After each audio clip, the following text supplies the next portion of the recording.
Olá, como vão? Sejam todos muito bem-vindos ao Era Uma Vez, essa nossa coleção de vídeos que trata de conflitos reais com o objetivo de melhor entender o direito envolvido e essa sociedade em que vivemos.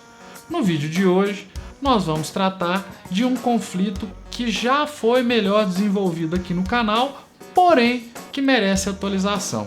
É a questão entre o Instituto Lula e o comediante Danilo Gentili, que foi objeto de sentença em primeiro grau e essa sentença agora foi revogada ou anulada em segunda instância. O vídeo de hoje é para que possamos entender o que efetivamente foi discutido e de que efetivamente se trata esse conflito.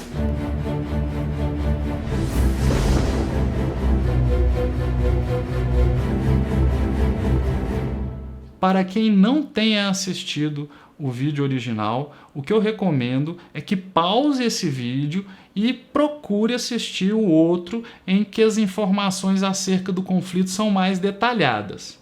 A partir de agora, eu farei alguma menção a algo que já foi dito, mas no geral eu partirei do pressuposto de que vocês já sabem do que eu estou falando. Então, o que ocorreu? Em 2015, houve aquele atentado ao Instituto Luiz Inácio Lula da Silva. Alguém passou de carro e jogou um artefato explosivo ali. Causou uma certa comoção nas redes sociais, a questão virou objeto de disputa política, de piada, de ironia e tudo mais. Dentre aqueles que fizeram piada, o senhor Danilo Gentili fez esta publicação aqui no Twitter.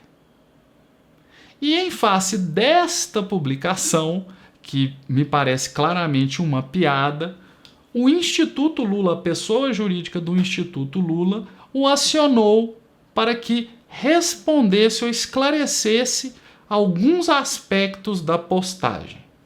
Vamos entender melhor agora a questão jurídica envolvida.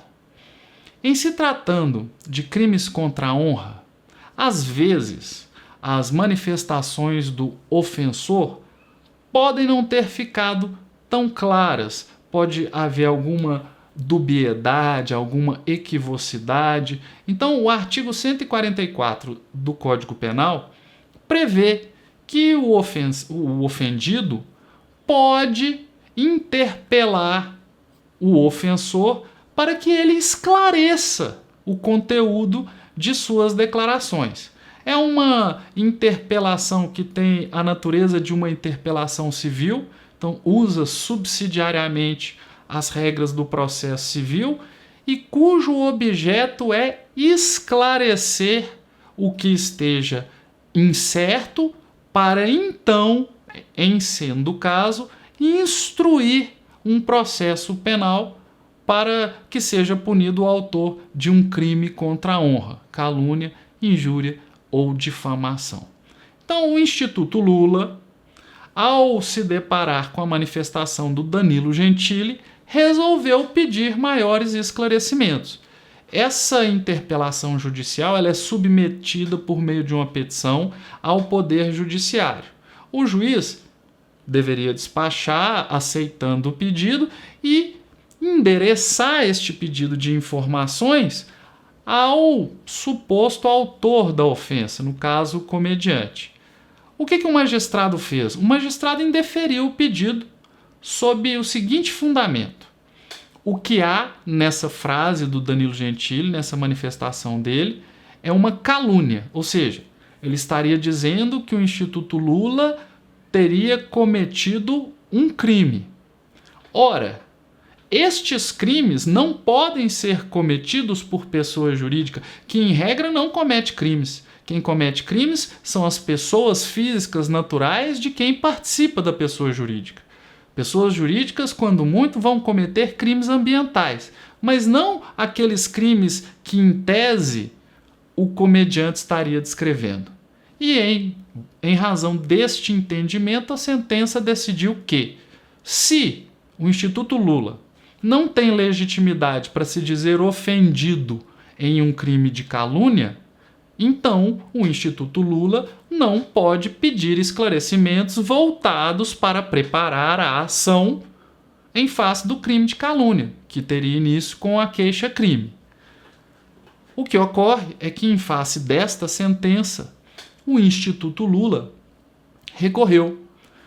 A matéria foi submetida à 15ª Câmara Criminal do Tribunal de Justiça do Estado de São Paulo, que reverteu a decisão de primeira instância.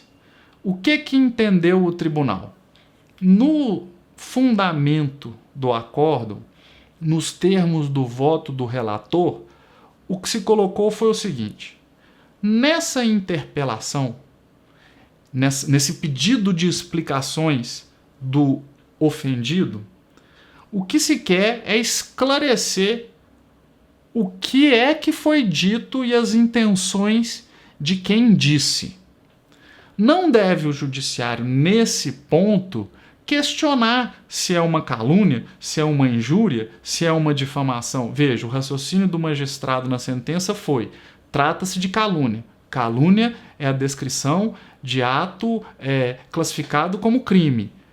Como a pessoa jurídica não pode cometer esse crime, não tem interesse em interpelar o comediante, pois o tribunal entendeu que o juiz, em primeira instância, não deveria entrar nessa discussão, não deveria cogitar de qual crime contra a honra se trata, se é crime de calúnia, se é crime de injúria, se é crime de difamação, e, portanto, ele não poderia, com base nesta classificação do crime, ter indeferido o pedido, julgado improcedente o pedido de esclarecimentos. O que o tribunal decidiu, então?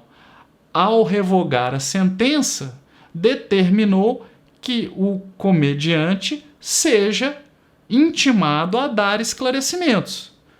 Em outras palavras, aquele pedido de informações lá de 2015 vai ser mandado ao comediante.